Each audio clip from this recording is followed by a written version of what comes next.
Alô, você estudante, estamos de volta para mais uma videoaula para darmos continuidade aos nossos estudos da cinemática, movimento retilíneo uniforme.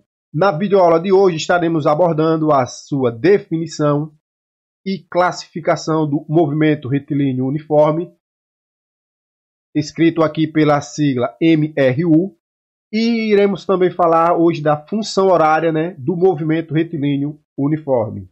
Vamos ao nosso assunto. Movimento retilíneo uniforme. Para darmos início aos nossos estudos, pensando logo na palavrinha, no conceito movimento retilíneo uniforme, MRU, pensamos assim então, movimento retilíneo, ou seja, um movimento que acontece em linha reta. Retilíneo significa em linha reta. Uniforme significa que há uma uniformidade, ou seja, um parâmetro, que aí não vai sofrer mudança, ele vai permanecer com uma única forma, ou a gente poderia dizer então que é algo que se mantém constante. Então, movimento retilíneo uniforme, o MRU, é um movimento em linha reta, cuja principal característica do movimento é percorrer, um móvel ele vai percorrer distâncias iguais em intervalos de tempos iguais. Mais uma vez, ou seja, a gente vai ter então que um móvel ele vai percorrer distâncias iguais em intervalos de tempos iguais. Para exemplificar, consideremos aí o automóvel que sai às 10 horas da posição 0. Quando é às 10 horas e 1 minuto, ele se encontra na posição 1 km. Às 10 horas e 2 minutos, se encontra na posição 2 km. 10 e 3, 3 km. 10 e 4, na posição 4 km. Então perceba que a cada 1 minuto, ou seja, para um intervalo de tempo de 1 minuto, o carro ele percorreu uma distância de 1 km. Se a gente vai para o próximo minuto de viagem, ele vai percorrer quanto? Também mais 1 km. E assim sucessivamente. Você percebe então que ele tem a cada 1 minuto de duração aí na viagem, ele vai percorrer mais 1 km. Mais 1 minuto da viagem, mais 1 km percorrido. Então a gente tem essa conclusão de que o movimento retilíneo em linha uniforme, ele acontece em linha reta e as distâncias percorridas são iguais para cada intervalo de tempo também igual. Então, para cada 1 minuto, a gente tem que aqui foi percorrido 1 km. Ok? Então, a gente pode observar e concluir dessa observação que o carro percorreu distâncias iguais em intervalos de tempos iguais. Isso é o que a gente, então, caracteriza aí o movimento retilíneo uniforme. Movimento o MRU. Ok? Então, qual é a consequência de termos essa característica de percorrer distâncias iguais em intervalos de tempos iguais? É de que, então, a velocidade do móvel ela é considerada constante. A velocidade do móvel ela é considerada igual ao longo de toda a viagem. Só para exemplificarmos, consideremos aqui um automóvel na posição 0, ok? E observe o que acontece nessa pequena simulaçãozinha. Então, vocês perceberam que qual foi a velocidade do carro? Ele percorreu com uma velocidade de 36 km por hora. Ou seja, significa dizer então que ele vai sair da posição 0, vai percorrer uma distância de quanto? De 36 km. E qual foi o tempo que ele gastou para percorrer os 36 km? 60 minutos. Ou seja, 1 hora. Então a gente pode dizer que quando um automóvel ele percorre uma distância ele percorre com uma velocidade de 36 km por hora, significa dizer que ele vai percorrer 36 km em 1 hora. Ok? Tranquilos? E assim, isso vai acontecer para todo e qualquer automóvel que percorrer com essa velocidade, certo? A gente vai ter essas distâncias percorridas durante esses intervalos de tempos. Alguns exemplos, né, de movimento retilíneo uniforme no nosso dia a dia. Porque a gente sabe que durante uma viagem, né, a gente sabe que os carros eles não vão estar trafegando em uma rodovia sempre seguindo esse padrãozinho aí bonitinho, né, de velocidade uniforme, né? O carro ele ora acelera, tem um quebra-mola, ele tem que reduzir, abre o sinal, ele está no sinal fechado, abre o sinal, ele tem que acelerar para poder seguir viagem, o sinal está fechado, ele tem que ir reduzindo e assim por diante. Então, claro que aqui é uma situação ideal, né?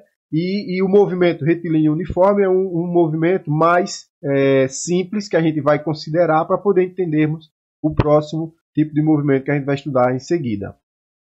Então, há alguns outros exemplos no nosso dia a dia em que esse tipo de movimento ele é visualizado, né? A gente pode estar, então, considerando. No caso de automóveis modernos, na condição de piloto automático, os carros eles vão percorrer, né, distâncias iguais em intervalos de tempos iguais, ou seja, eles vão se deslocar com uma velocidade constante, okay? Em linha reta, pode-se considerar, né, por exemplo, como naquela rodovia do exemplo anterior. Uma pessoa em uma escada rolante é um movimento em linha reta, né, é um movimento em linha reta. E você percebe que numa escada rolante, do início ao final do movimento sobre ela, a pessoa ela não sofre nenhuma aceleração, ou seja, ela não sofre nenhuma turbulência, pode-se dizer assim. Ela vai ali suavemente seguindo o seu movimento do início ao fim. Então a gente tem uma situação de velocidade constante e em linha reta. Os elevadores, as mesmas coisas, desconsiderando aí o início e o final do movimento do elevador, quando ele vai dar partida e quando ele vai finalizar o movimento, a gente não sente, a gente tem aquela suavidade, porque o movimento ele é em velocidade constante e em linha reta.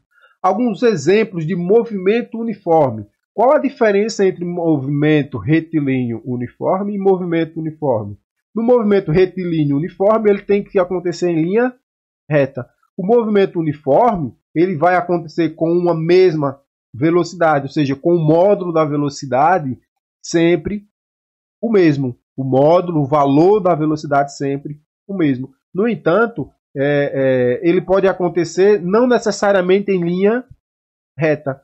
Exemplos. Um avião viajando aí, né, de um estado para outro. A gente tem, né, que um avião ele vai estar descrevendo um movimento uniforme, mas não necessariamente em linha reta. Ele vai ter que estar fazendo algumas pequenas correções ao longo do globo terrestre. Okay? Ao longo da sua viagem, ele vai fazer pequenas correções. Então, de um estado para o outro, não é precisamente em linha reta, ok? Os ponteiros de um relógio. Então, o movimento ele vai acontecer com velocidade constante, porém, o movimento, a trajetória descrita, não é em linha reta, né? É um movimento circular.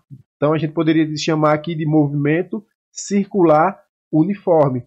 Outro exemplo de movimento circular uniforme é os brinquedos aí em parques de diversões, né? Alguns deles, claro, né? Um exemplo é o carrossel, em que a gente tem um movimento, né, circular dos carrinhos, dos cavalinhos, né, no carrossel, mas tem os brinquedos de carrinho, motoquinha, enfim, em que fica girando com uma mesma velocidade. A gente poderia dizer então que é movimento circular uniforme. Ok, mais alguns exemplos, pensem aí, né, e vamos seguir adiante.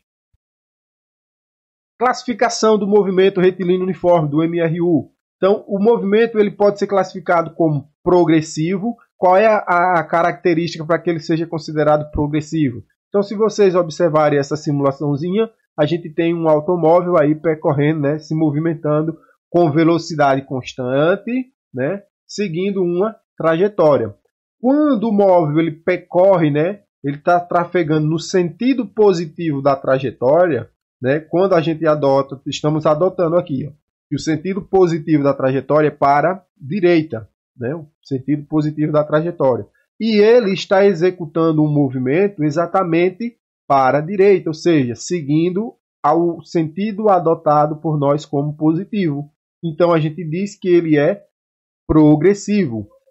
Perceba a palavrinha, pessoal, positivo da trajetória, ou seja, sentido positivo, progressivo. Então pode-se pensar, ó, associa aí a palavrinha progressivo, que inicia-se com P, e positivo, que também começa com P, ok? E qual é a consequência disso? Então a gente tem que nessa situação a velocidade ela é positiva. Observe mais um P aí, né? Positivo. Então a velocidade ela é maior que zero.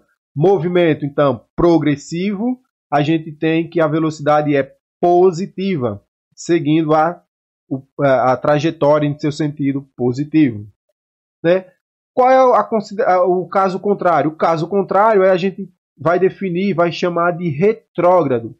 Quando? Quando o móvel ele percorre, né, o sentido contrário ao da trajetória. Então, o sentido da trajetória positivo que a gente adotou aqui é para a direita, mais uma vez, e o móvel está percorrendo em sentido oposto ao da trajetória. Então, nessa situação, a gente tem que a velocidade ela é considerada negativa, né? Ou seja, a velocidade ela é menor que zero. Então, o movimento é classificado como retrógrado. Então, para a gente fechar, a gente tem que a classificação do movimento do MRU ele pode ser progressivo ou retrógrado. Progressivo, o móvel percorre, né, uma trajetória aí no sentido positivo. Quando o movimento ele é dito retrógrado, quando o móvel ele percorre no sentido contrário ao sentido positivo da trajetória. Ou, em outras palavras, a gente pode dizer quando a velocidade é positiva, o movimento é progressivo. Quando a velocidade é negativa, o movimento é retrógrado. Equação horária das posições. Pessoal, equação horária das posições, como o nome diz, ó, equação horária, né, horárias das posições. O que isso significa, né?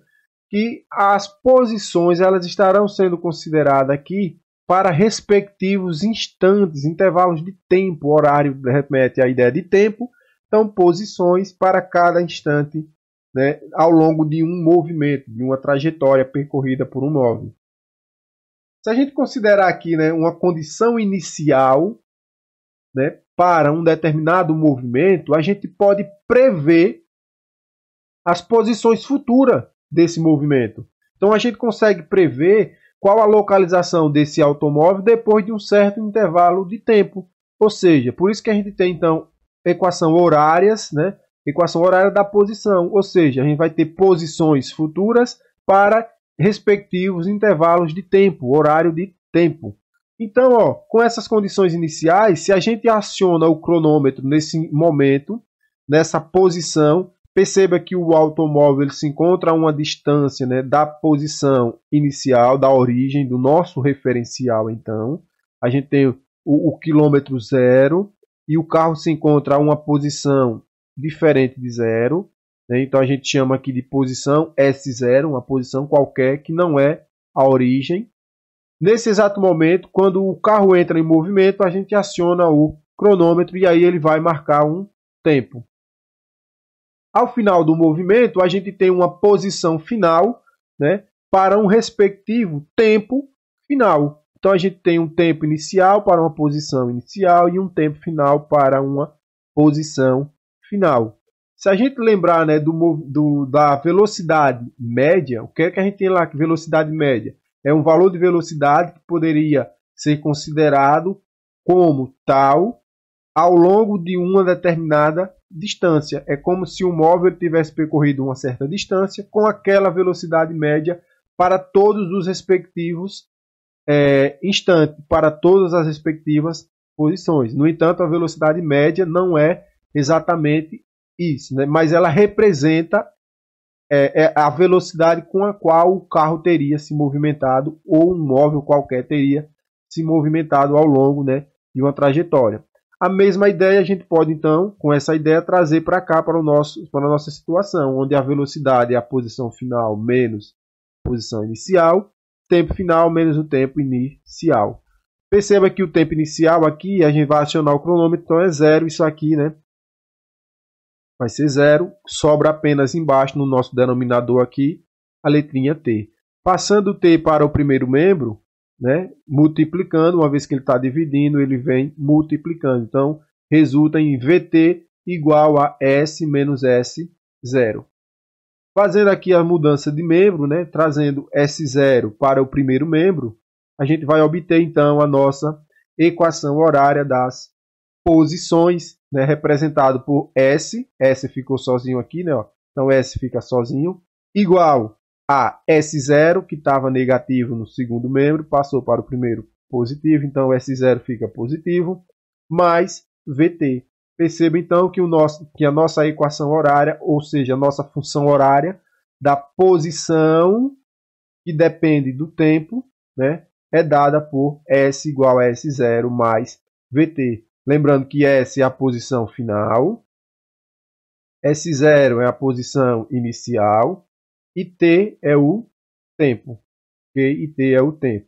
Para a gente não esquecer, né, podemos então lembrar desse mnemônico chamado de SOVET para o MRU, ou seja, a função horária das posições no MRU. S, a posição final, ela é igual a SOVET.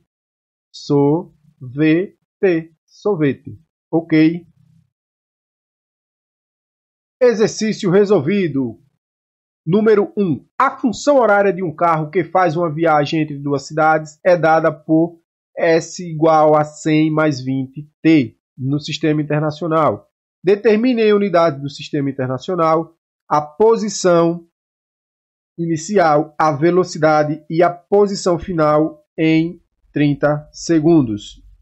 Vamos à resolução. Então, no item A, ele pede que a gente determine a posição inicial. Considerando aqui, né, nossa função horária, SOVET é a função horária geral, e a função horária dada no enunciado, a gente tem então que S é igual a 100 mais 20t. Essa é a função horária dada, né, no enunciado da questão. Fazendo uma comparação com a função horária, né, geral, né, a função horária generalizada, onde a gente tem S é igual a S0 mais VT. Fazendo uma comparação com ela, a gente pode então extrair, né, algumas informações, na qual então a gente pode concluir que a posição inicial, ou seja, o item A, é 100 metros, ou seja, S0, 100, né, perceba que 100 está sozinho, né? Então, o que estiver sozinho, o número que estiver sozinho na função horária é a posição inicial. E o número que estiver acompanhando a letrinha T é então a nossa velocidade. Então, o item B ele pede a velocidade, né, do móvel. A velocidade é de 20 metros por segundo. Ou seja, V no lugar de 20, né? Perceba que é como se um estivesse no lugar do outro, então eles são iguais, né? Ou seja, V é igual a 20 e S0 é igual a 100. No item C, ele pede para que a gente determine a posição, né? Lembra lá que eu falei que a função horária, a equação horária, ela pode permitir a gente prever uma determinada posição depois de um certo tempo. Para a gente determinar, então, ele pede a posição em 30 segundos, né? Ou seja, para T, se é para 30 segundos, lembre-se, né? Segundos e tempo, né? Então a gente tem que no item C, ele quer saber a posição S para um tempo de 30 segundos. Então, né, qual é a resposta? S vai ser igual a 100 mais. Cuidado aqui, pessoal, a gente tem 20 vezes 30. Primeiro a multiplicação para depois somarmos. Então a gente tem 100 mais 20 vezes 30 dá 600. Então a gente tem que a posição final é igual a 700 metros. Por que eu chamei a atenção aqui, né? Porque é comum, às vezes, os alunos muito se atrapalharem. Primeiro somar para depois multiplicar. Não, primeiro sempre a multiplicação, né, para depois a gente fazer a soma. Então, o nosso resultado final é a posição de 700 metros. Exercício 2, né? Vamos para o segundo exercício resolvido. Dois móveis A e B percorrem uma mesma trajetória em movimento retilíneo uniforme. Suas posições são mostradas na figura ao lado, né? Abaixo não, desconsidere esse abaixo aqui, né? Ao lado. Para o instante t igual a 0. Então, essa é a condição inicial para o instante, né? T igual a 0. Ou seja, no instante 0, a gente tem que o móvel A se encontra na posição 30 metros e o móvel B se encontra na posição 70 metros. O móvel A desloca-se com uma velocidade de 8 metros por segundo e o móvel B com uma velocidade de 10 metros por segundo. Outra observação do enunciado, ele diz que, mesma trajetória e em movimento retilíneo uniforme, ou seja, eles não vão alterar suas velocidades, respectivamente. Item A. Quais as funções horárias das posições de cada um dos móveis? Pessoal, montar a função horária. O que é que eu preciso saber para montar a função horária? Primeiro, eu devo lembrar que, né, para a nossa resolução, né, para t igual a 0, a gente tem que a solução item A. Então, como eu estava falando, a gente tem que lembrar que a função horária geral é S igual a S0 mais VT. Então, o que é que a gente precisa saber para a gente montar essa função horária para o móvel A, por exemplo? Para o móvel A, eu preciso saber qual é a posição inicial do móvel A e eu preciso saber qual é a sua velocidade. Mantenho essa mesma cara aqui, ou seja, essa mesma escrita, apenas trocando os valores de S0 e o valor de V. Fazendo essa substituição, está montada a nossa função horária, ok? Nossa função horária. Então, para o móvel A, a gente tem que a posição inicial é quanto?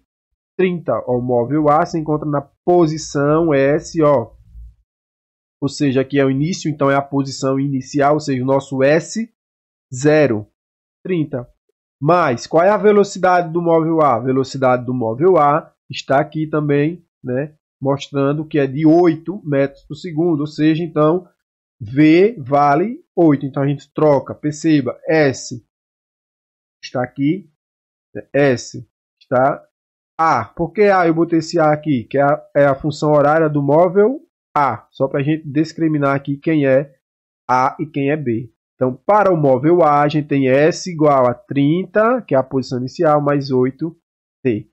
Para o móvel B, a mesma coisa, pessoal. A gente vai trocar. Qual é a posição inicial do móvel B? 70. Então, no lugar de S0, para o móvel B, a gente vai colocar o número de 70. Para o móvel B, a sua velocidade V é de quanto? 10. Então, temos que SB é igual a 70 mais 10T. Pronto, feito essa substituição, então a gente tem nossas funções horárias montadas. Função horária do móvel A e função horária do móvel B. Item B, ele pede um instante em que a distância entre eles é de 100 metros. Percebam, gente, a figura mostra que o móvel A está para a direita e o móvel B também para a direita. Perceba que o móvel A ele se desloca com uma velocidade menor que a velocidade de B. Então, o que é que vai acontecer? A distância que B, né, ou seja, para um mesmo intervalo de tempo, o móvel A ele vai andar menos, ou seja, vai percorrer uma distância menor do que o móvel B, uma vez que o móvel B tem uma velocidade maior. Então, o que é que vai acontecer? Inicialmente, a gente tem uma condição de uma distância de quanto? Qual é a distância aqui inicialmente entre eles? Como é que a gente faz para calcular essa distância? Pega o valor, né, da posição do B, do que está mais à frente, e subtrai do valor da posição do que está atrás. Então, aqui ficaria como 70 menos 30. Pode-se pensar também, eu estou na posição 30. Para chegar na posição 70, falta eu percorrer quanto? Então, a respostinha eu quero ouvir aí de vocês. Não tem como eu ouvir, né? Mas eu acredito que vocês tenham feito aí na cabecinha de vocês. Então, a resposta é 40. A mesma coisa a gente vai fazer para a resposta do item B. Ele quer o instante em que a distância entre eles é de 100 metros. Então, ele quer saber o tempo t, em que a distância entre A e B é de 100 metros. Para a condição inicial, o que foi que a gente fez?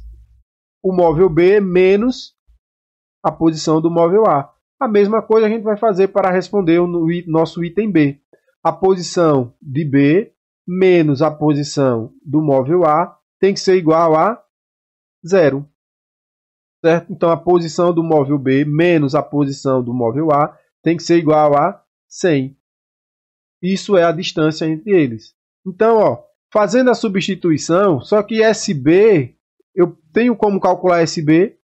Tenho. Né? Eu tenho a função horária de SB.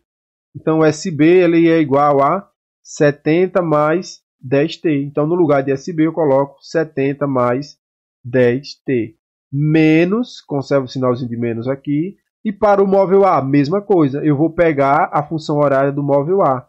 SA é igual a 30 mais 8t. Então, no lugar de SA, eu coloco 30 mais 8t. E finalizo, né, colocando o sinal de igualdade igual a 100. Perceba, então, que a gente tem 70 mais 10t menos 30 mais 8t.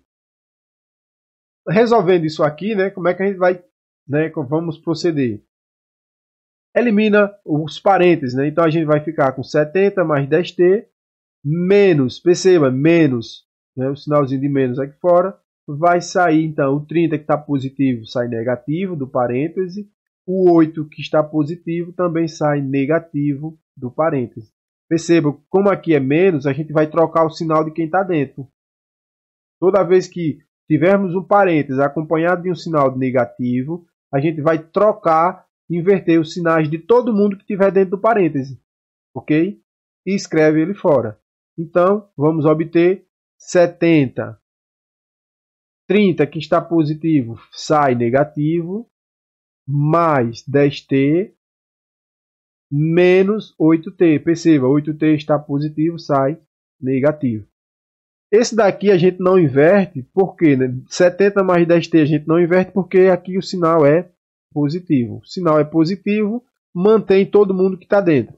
Mantém o 70 positivo e mantém o 10 também positivo. Caso né, tivesse um sinal de menos aqui, a gente também iria inverter. 70 menos 30 dá 40. 10t menos 8, 2t. Então, a gente resulta aí com 40 mais 2t igual a 100. Não esqueça de igualar aqui, né, a 100 no final. Então, trocando 40 de membro na equação, ele está positivo no primeiro membro, vem para o segundo membro, então, negativo. 100 menos 40. 2t, então, vai ser igual a 100 menos 40. 100 menos 40 dá quanto? 60. 60. Então, dividido por 2, que vai ser igual a 30. Perceba que o 2 está multiplicando, passa para o segundo membro, dividindo, né? Então, ele vem para cá dividindo o número 60, como está escrito aqui embaixo. Então, fica 60 por 2, que dá 30 segundos. Então, com isso, pessoal, a gente finaliza a nossa videoaula de hoje. Tenham todos bons estudos e até a próxima.